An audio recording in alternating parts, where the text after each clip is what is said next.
Demi konten dan likes sampai hampir kehilangan nyawa. Inilah kisah nyata dari Puncak Rinjani ketika keindahan alam yang sakral berubah jadi panggung viral yang nyaris berujung petaka. Beberapa waktu lalu, jagat media sosial dihebohkan oleh sebuah video yang memperlihatkan seorang pendaki wanita berjoget di puncak Gunung Rinjani, Lombok Timur, Nusa Tenggara Barat. Awalnya terlihat biasa, hanya seorang perempuan yang menari di tepi jurang dengan latar langit biru dan panorama Rinjani yang megah. Tapi detik berikutnya, suasana berubah menegangkan. Ia tiba-tiba kehilangan keseimbangan dan nyaris terjatuh ke jurang. Beruntung hanya dalam sepersekian detik, ia berhasil berdiri kembali. Video itu diunggah oleh akun Instagram Rinjani Indonesia, disertai pesan yang menohok, beruntung masih diberi teguran. Kalau tidak, nyawa bisa melayang dan tim SAR pun harus turun. Mohon etika dijaga. Hormati adat dan budaya Rinjani. Unggahan ini langsung meledak ribuan komentar berdatangan. Ada yang menilai si pendaki hanya mencari sensasi, ada yang bilang warganet terlalu berlebihan. Tapi satu hal pasti, kejadian ini membuka diskusi besar tentang etika mendaki, keselamatan, dan budaya lokal yang sering dilupakan demi konten. Rinjani bukan gunung sembarangan.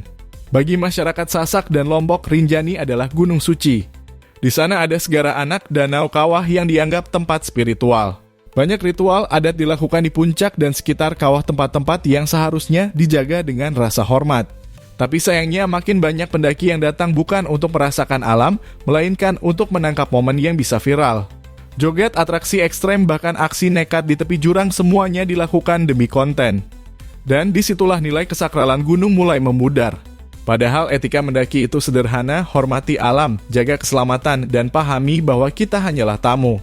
Tidak meninggalkan sampah, tidak merusak flora dan fauna, tidak berisik, dan yang paling penting tahu batasan.